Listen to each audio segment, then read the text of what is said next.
Welcome to Everything Co-op, bringing you information on how cooperatives can help improve your quality of life. This show is being sponsored by the National Co-op Bank, NCB. The NCB is dedicated to strengthening communities nationwide for the delivery of banking and financial services for the nation's cooperatives, their members, and other socially responsible organizations. For more information on the power of community ownership, visit ncb.coop. That's ncb.coop. Now stay tuned for your host, Vernon Oakes. Good morning, everybody. This is Vernon Oakes. The program is Everything Co-op. Welcome this morning. We have Mr. William Spriggs on the line with us this morning. Good morning, Mr. Spriggs. How are you doing? Oh, I'm wonderful. Thank you, Vernon. And yourself? I'm doing great. Fantastic. Thank you for having me. I'm glad you are on. Glad you made it. Now, how big is Bermuda? Well, we're 20 square miles. The island is shaped like a fish hook. We're talking 65,000 people. So, 9 parishes, St. George's, Hamilton, Smiths, Devonshire. I'm going from the east going west, Pembroke, Paget, close to Hamilton. That's the heart of the city with a cruise boat dock, and our front streets are our city harbor is right in Hamilton. And then going westward, that's Paget, Warwick, Southampton, and Sands Parish. Yeah, so not big at all, but, big enough for a lot of action and, certainly a thriving economy in the middle of the Atlantic. And from the U.S., I go due east from where? Yeah, we're talking 600 miles or so off the coast of North Carolina. Yeah.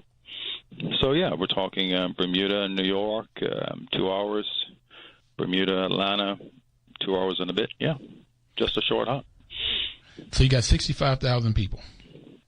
Absolutely, yeah. Racially, we're probably talking about a good 55-60% black, 30% white, and then I guess the balance would kind of fall into a mixed Asian and whatnot. Yeah.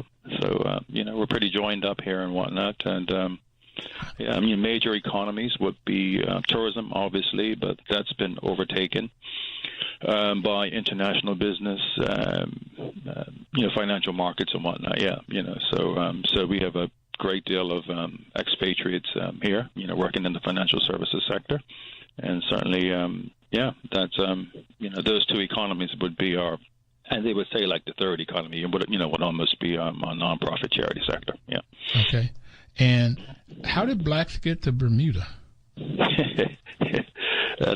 That's an interesting question. We are a British territory and whatnot, and that's more of a historical discussion, so to speak. But a huge influx from the Caribbean and all sorts of other U.S.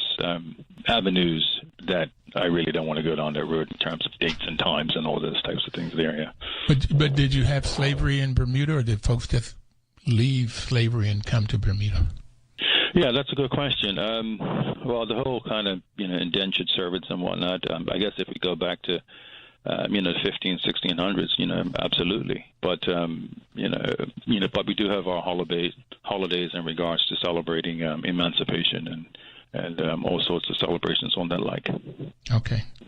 The reason I wanted to start, I want to get a sense, both for me and the viewers, where Bermuda is. And I like your shape of the fish hook of 65,000 people, 20 square miles. Mm-hmm. And I didn't know it was 55% black. I didn't know it was that high. Yeah, 55 to 60 or so. Huh? Okay. And what's your government structure? Yeah, so, we have two major governments at the moment, the Progressive Labour Party, they're in power now, and the One Bermuda Alliance, the OBA. And any ruling government would stay in for 4 years, and then there's a new election or so. Britain has pretty much sent a governor the governor's here until a new governor is minted. The other one, the current governor is moved on and whatnot. So it's really a figurehead, so to speak, and the government would have the powers, the general powers over police in conjunction with the government ministers.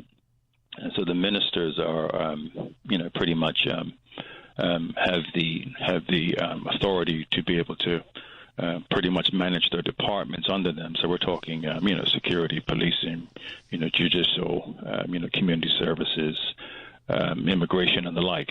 And so that's pretty much our structure and whatnot in regards to a figurehead governor, minted by Britain, but the ruling party would pretty much, be in power until they are ruled out, or just continue every 4 years. Okay. And so, which one of those departments do you work under? Yeah, I'm with the Ministry of Economic Development, and so our department is the Bermuda Economic Development Corporation. And we've morphed from, our previous name was Bermuda Small Business Development. And so we pretty much grew up to be able to handle the mandate of medium-sized business. So small businesses, pretty much sales under $1 million, under 10 employees, owner-managed, not dominant in the industry, payroll tax under $250,000 so a year. That loose criteria, and a medium-sized business is over $1 million to sales up to, say, $5 million or so. And so we kind of do the whole show for, small and medium-sized business. We manage the vendor markets on the island. We also manage 3 economic empowerment zones. We have financial instruments that support small and medium-sized business. We do loan guarantees. That's our pretty much staple product. We can guarantee up to 65% of a loan. Our maximum guarantee is $200,000. We also do microloans, debt consolidation loans, sports loans, for sports clubs. We have various concessions within those economic empowerment zones to be able to incentivize and to be able to motivate businesses to be able to come into the zones, customs duty deferrals, payroll tax subsidies and things like that. Mm-hmm. We've got a small team, 10, 12 people, and we do a great work. We have a Global Entrepreneurship Month in November. The kind of U.S.-wide, it's for 1 week. But we get a little greedy here and do a whole month of activities and kind of burn ourselves out and whatnot. So we're just finishing up that, up now, and all sorts of partnerships with all sorts of great, partnering entities that that we join and certainly do all sorts of wonderful events and seminars and learning experiences for Bermudians. So the Minister of Economic Development, is that the person that said they wanted to create co-ops in Bermuda? Well, that's the government, the whole kind of, Progressive Labor Party platform, the desire to be able to, create and grow crops was part of their platform. So I wouldn't say it was any one particular minister. The minister, the quote-unquote minister now of our department has just changed, is the premier. So the premier of Bermuda, the Honorable David Burt, is, so our department kind of falls up under his particular remit at the moment.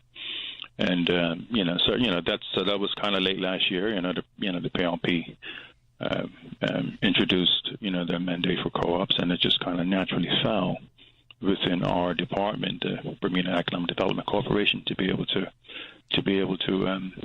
deliver on that. And we've been doing that ever since in terms of the research and all that. What is the mandate?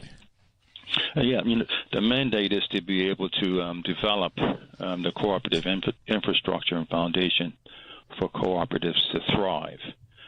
So that's looking at, what does it take to be able to, what are the pylons in the ground?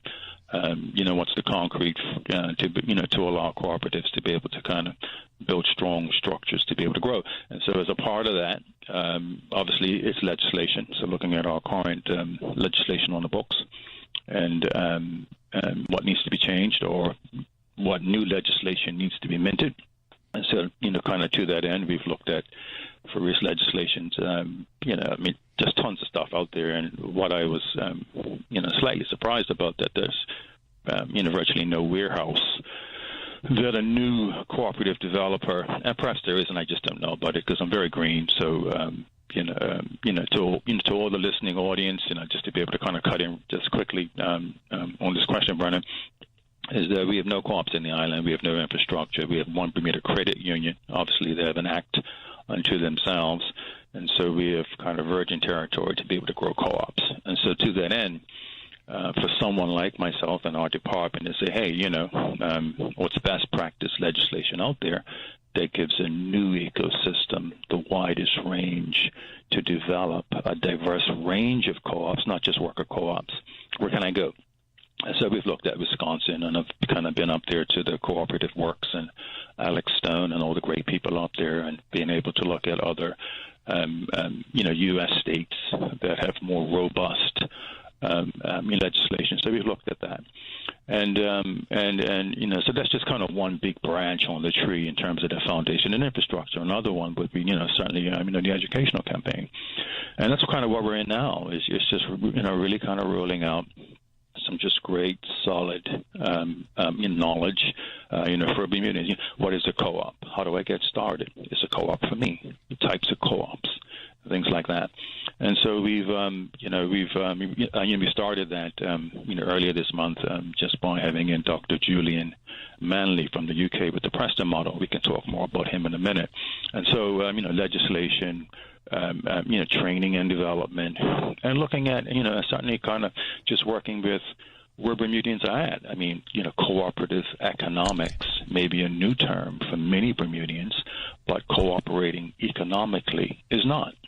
Mm-hmm. And so we have many lodges and friendly societies, many, minted and have really kind of been transferred from Britain, early 1800s. Okay. The Prince Albert Lodge and, all these lodge names that were really kind of, set up as sister lodges to their connections in Britain. Well, we have to take a break. Oh, sure. And we'll be right back. Fantastic. So we'll take a break, and please don't touch that dial. We'll come back and we'll talk a little bit about the principles and a little bit more about the structure you're talking about. WOL Washington, W240DJ Washington 95.9, WPRS HD2 Waldorf, WKYS HD2 Washington, WMMJ HD2 Bethesda, and worldwide at WOLDCnews.com. Welcome back, everybody. This is Vernon Oakes. The program is Everything Cooperative, and we have Mr. William Spriggs on the line with us. He's from Bermuda. He is in charge of looking at ways of creating co-ops on the island. We've established that Bermuda is 65,000 people. It's about 20 by 20 square miles. And 65% black, 30% white, and the balance is other. And they have only one co-op on the island right now, and that's a credit union. In the first segment, we talked about the different types of co-ops, whether they're consumer co-ops or worker cooperatives, and credit unions are a consumer co-op, or if they're purchasing co-ops or marketing co-ops. So we talked about them, and he's looking at ways of creating an ecosystem, a system where the co-ops can strive and survive. So you were talking about going, you came to Wisconsin, you looking at from England from standpoint? Yeah, no, I was answering your question. Let me just bring it to a close in regards to what is the BDIC charged with in regards to cooperative development. I was talking, and I had mentioned about legislation, and I talked about Wisconsin, and certainly my cooperative development training up there, and looking at, they've got from what I understand, a fairly robust, legislative framework up there, and other states and whatnot. And then I talked about, I was talking about our educational campaign, which we're kind of in now. I can talk about that a little later if you like.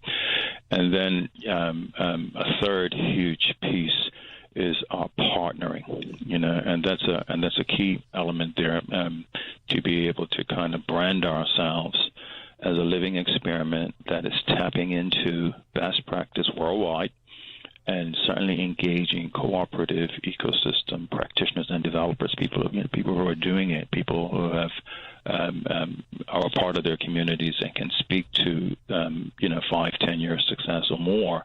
That these are lessons we've learned. Here's how we're doing it. These are the worker cooperatives, or all the types of cooperatives that are in place, and they have a real success story to tell. And so, we're engaging them on a number of fronts to be able to kind of partner, and so that the world, looking at Bermuda, even though we're very much in our infancy now, very early, as I mentioned, can, even though we're early, you can get something from Bermuda about how we're engaging these ecosystem developers and how we're creating innovative practices and programs and projects around cooperative development as far as our educational campaigns, and so that and everything's being measured, all the metrics in place, and so that our living experiment is able to be exported, so that we can engage in the UK and say, well, look, it's not just about Bermuda.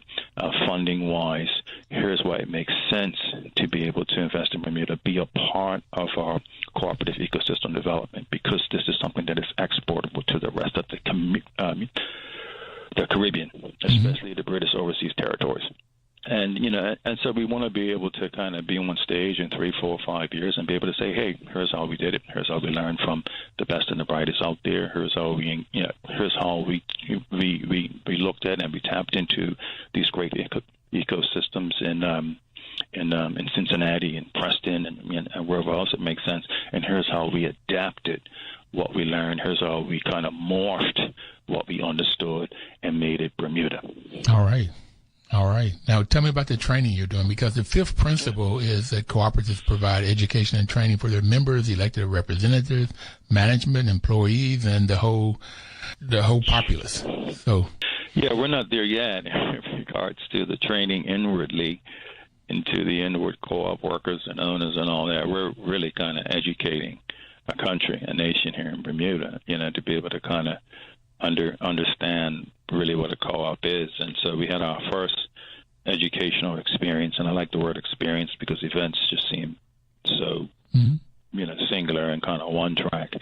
And what I shared at our first event with Dr. Julian Manley is that these experiences, our time together over 2.5, 3 hours, can be life and business changing. And so that's an experience to me. And so we had Dr. Julian Manley in from the UK to do a November 20, learning sharing, and we dubbed it an evening with Dr. Julian Manley.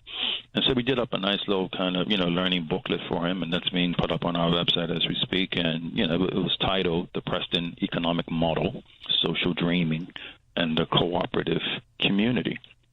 So he had a fantastic presentation, talked, certainly some of the elements that they kind of borrowed from the Cleveland model, and certainly touched all on Mondragon, because he used to work there back in the day and whatnot, and just, as far as the videos and all the PowerPoint that he did was just fantastic.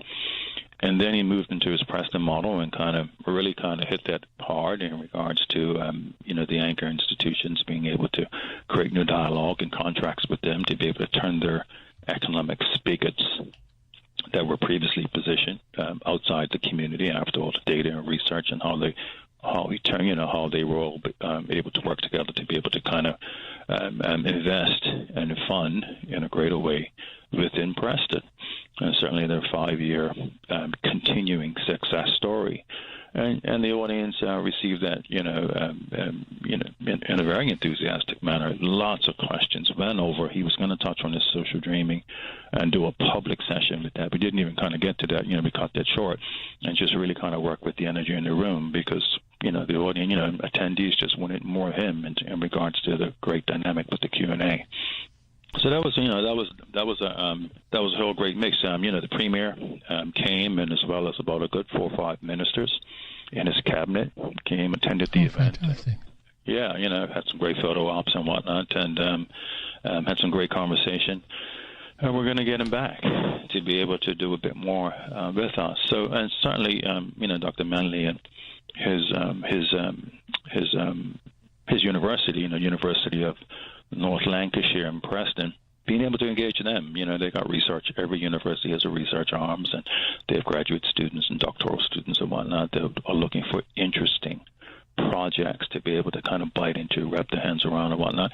And so wherever we can kind of, create these MOUs to be able to partner with great people and, certainly institutions like Dr. Manley's universities, we're all about that. And I just want to be able to speak to our, just say a quick little thing to our listening audiences, is that if you, or, if you yourself, or certainly your institution that you're a part of, if you feel that you can offer Bermuda something. If you can create a value proposition with us, just say, hey, you guys on the very ground level where we're at now, we're willing to talk to you. We want to be able to dialogue around how can we create great partnerships to be able to grow Bermuda into what we know it can be. Sounds fantastic. And Julian Manny, I just looked him up on the Preston model, so yep. I'm going to do a little bit more research on that in University of Central Lancashire.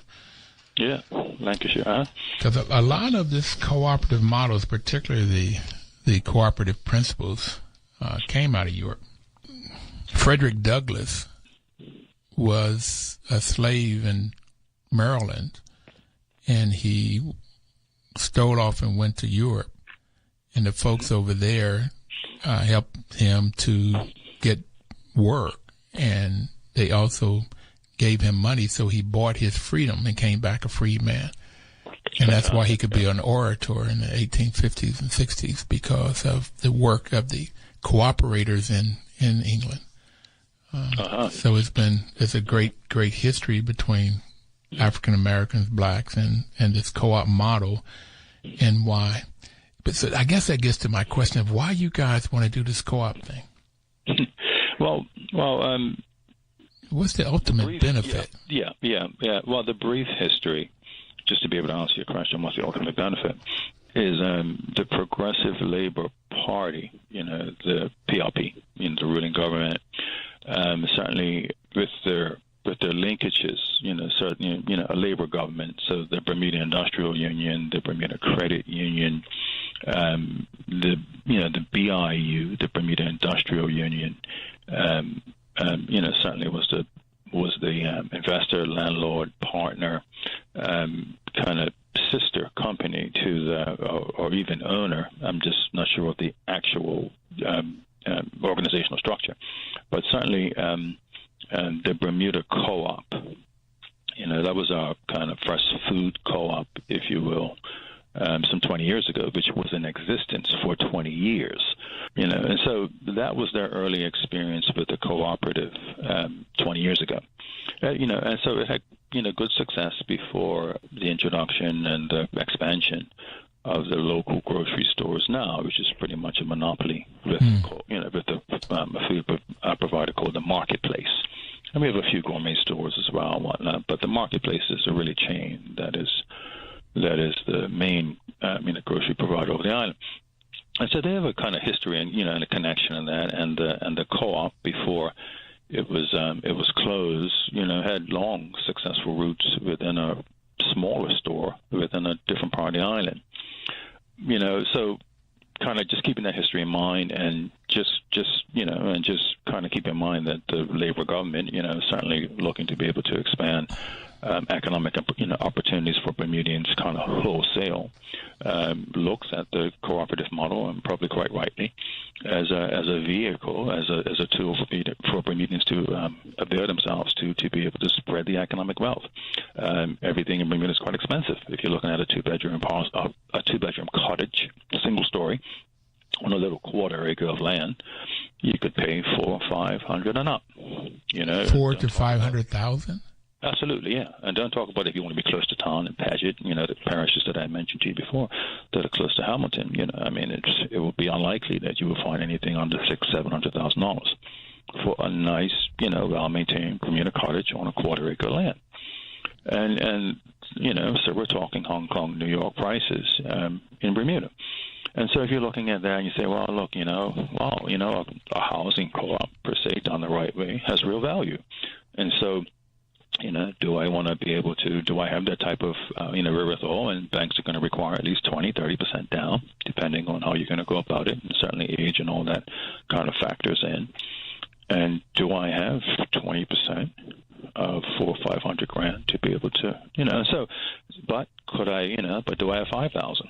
Do I have 10,000 that I can be a part of something that I call my own? And I'm an investor, I'm an owner, and I got to say in kind of what happens within my whole development.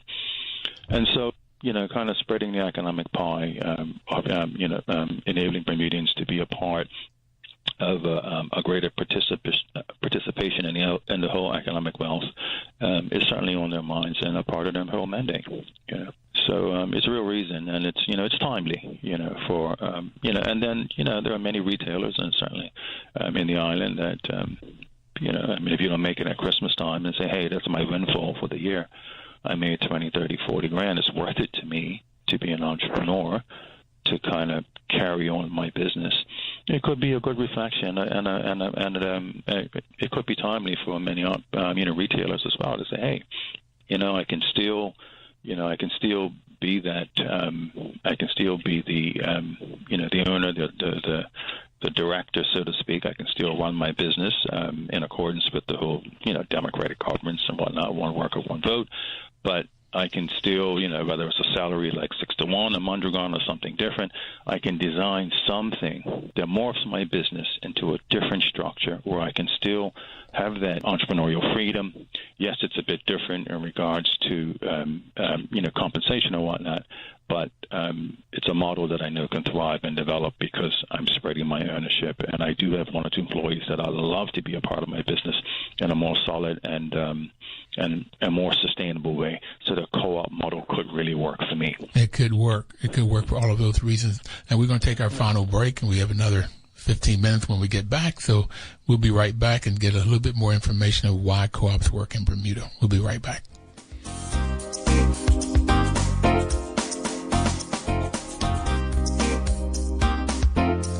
Information is power. That's why the National Cooperative Bank is sponsoring this program, to give you information about co-ops. The labor union, the Progressive Labor Union Party in Bermuda, has this information about co-ops, and that's why they're creating more and more co-ops to give the Bermudians, the everyday person, the ability to own a home, to pool their resources. They may not have $400,000 or $500,000 to buy this 2-bedroom flat cottage on a little piece of land. They may not have that $400,000, $500,000, $700,000, but if they have $10,000, $20,000, something that they can pool, get 20, 30, 40, 50, 100 people to pool their money together, then they can build some kind of multifamily event and own a part of it. Same thing with Mr. Spriggs was saying before we took a break. If there is somebody that has a retail store, they might be my age, Mr. Spriggs, and they want to sell their sell their business, and they can sell it to the employees. Yeah, they can, and still be a part of it, And so those are just two branches.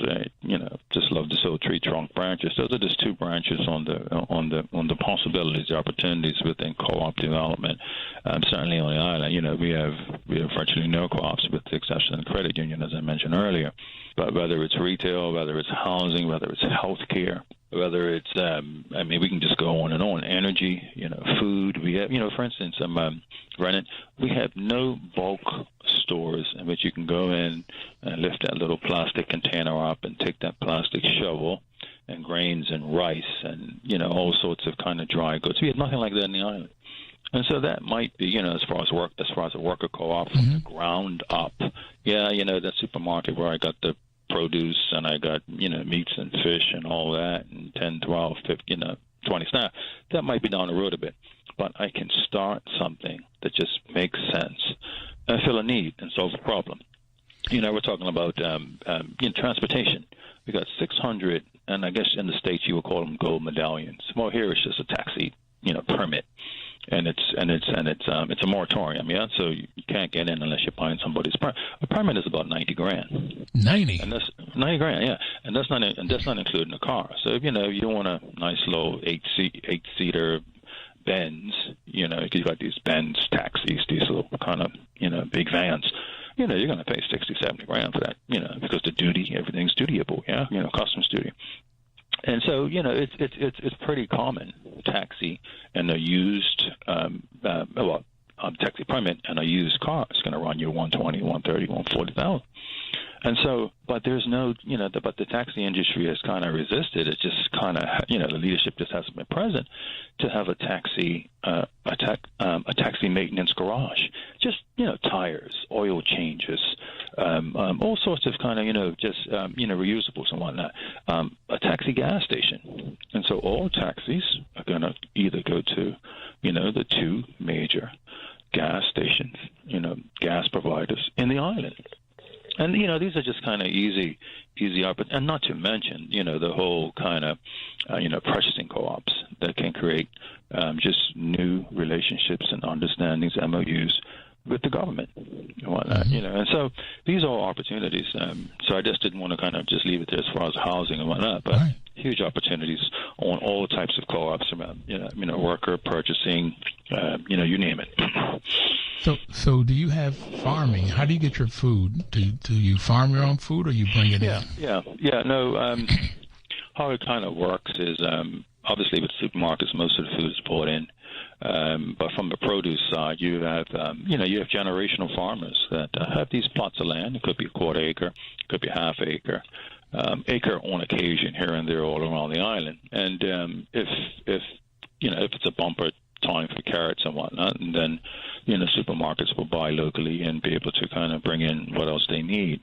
And so that just kind of guarantees, on the ag side, that local produce has an unblocked highway for the food to plate, to one's plate in Bermuda. But mostly, we have no exports, so to speak. Perhaps one of our more notable exports is Bermuda black rum. And that's by the Gosling's family. They've been in the business, I believe, since the 1800s and whatnot. And we have a small, we have other small producers like, Horton's rum cakes, Otter Bridges sherry peppers. And these are kind of, just local manufacturers that do a fantastic job of exporting these little niche type products. Well, because the reason I ask you about the farming is because they could create a marketing co-op, these different folks with the acre or quarter acre of land, and if they had a co-op where they had a group of people that could help them put value to whatever they're selling, and then sell it to the market, or sell it directly to the customer and the consumer, or to the food co-op that may come up one day. And they find some ways there to do it too. Yeah, absolutely. It's quite possible. It's just that the island's a smaller game, right? And so say one of our food producers, Amaral's Produce, and so that's a family business that that pretty much works the land. And many of these little small farms, Vernon, are going to have a little stand right by the road. So every Friday, Saturday, they're out. They, are picking, bagging, and coming right to and Bermudians just drive by and say, yeah, give me that, a couple of heads of squash and this and that, lettuce and whatnot, and off they go. And then they got the relationship directly with the store. So they would be very resistant to any middle something that kind of dilutes 1 cent of the system that's been working for them for dozens of years, I want to bring your attention to, when you talked about your training, the National Association of Housing Co-op has a publication called Cooperative Housing Journal. Cooperative Housing Journal, yeah. And one of my mentors in this world, a guy named Herb Fisher, he wrote an article called Why Housing Cooperatives Should Get Support Instead of Rental Housing. And there's a lot of reasons why, and you've mentioned the home ownership, but people do feel better when they belong to a co-op and they belong to a community and they have say in what happens in that community. They create their own policies and procedures, and so they function a lot better. I don't know if the Bermudian government put money in making rental housing or any kind of funds, but we found that in the U.S., HUD and the U.S. government spends more money in rental housing than they do in co-op housing. But co-ops outperform rental housing in every aspect you can think of. Every aspect. Well, that's great to know. We do have a Bermuda Housing Corporation that's similar to BEDC, our organization. They are a quango, quasi autonomous government organization. All that means is that we have power to elect our own boards, hire and fire, but we still got a government grant, so it's kind of like in and out. And so the Housing Corporation is really the entity that manages and owns a body of Bermuda real estate and rents to individuals that will qualify according to their mandate. And from time to time, they would actually sell part of their stock to Bermudians as well. But Vernon, I just want to hit real quick. I'm not sure how much time we have. I know it's about 4 minutes. Yeah. So we're so excited to be able to host the One Worker, One Vote and LKS collaborative. So that team, Michael Pack, Bill Generette, Carmen Huertas, Christian Barker, Ivan Zugatsky, and Chris Cooper those 6 individuals are all coming down to Bermuda this Sunday. And so from Monday on, we'll be meeting, dialoguing, engaging, creating with a number of Bermuda stakeholders and our key kind of pylons throughout the industry and whatnot, as far as community, donors, investors, all sorts of, the main Bermuda kind of housing, all the individuals that I had mentioned there, as far as directors and all sorts of executive, to be able to kind of better understand Bermuda and to advise on how co-ops and their take is, because obviously they are all part of ecosystems in their various jurisdictions, to be able to get the best inputs from them to be able to assist us with our strategic development. And so we got two great seminars planned with them, learning experiences on Tuesday, December 4th, and Wednesday the 5th. And they'll be meeting all sorts of wonderful people, and certainly in the likes of Dr. Manley, we'll be adding them to our partnering base to be able to continue to see how they can assist Bermuda in its development. So they're coming down Monday, and I know most of the people you just talked about from the Cincinnati group. And Michael Peck from One Member, One Vote. Mm-hmm. So they're coming in on Monday, and then you're having seminars on Tuesday and Wednesday. Tuesday and Wednesday, that's right. Are they going to be there on Thursday? Yeah, they will, and they leave on Friday. And so, we're talking about, Bermuda Community Foundation, the Center on Philanthropy, Bermuda Housing Corporation, Bermuda College. We've got a few foundations and kind of real key donors to be able to, because everyone's looking to say, hey, what's the value proposition? What's the impact? How can I make sure that my corporate dollar goes right to where it needs to go? And those are the conversations that we're going to be having. What's going to create the biggest impact? And certainly to be able to kind of sell and share the cooperative value proposition. All the unions, Bermuda Industrial Union, Bermuda Credit Union, and whatnot. And so, we're excited about that in regards to engaging them on our next level. And so, and just real quick, we're also speaking with Jessica Gordon-Nembhard. And so, on my way, kind of going to comments to various training over the last year, I read her book. Did you? Collective Courage. I did. Yes. And I was so inspired, and I was like, wow, she's talking to all these fantastic, cooperatives, these early black cooperatives in the South. And it got me thinking, we've got our own stories here. And that's when I went back to the largest and friendly societies and said, hey, you guys and ladies have never shared your economic story. Bermudians don't know about how these fantastic buildings and these assets in Bermuda came to be. I said, our executive now within these lodges are basically stewards, doing a great job, but they're stewards. They didn't put brick, and they didn't, wheel that wheelbarrow and William, kind of work together. William, I've got to go, and I want to get you on again because you got excited and I got excited listening to you about this history. But we'll get you back on again. Thank you, bro. Thank you very much. Ryan. Listening audience, thank you. All right, and everybody out there, we'll see you next Thursday and live cooperatively. Thank you.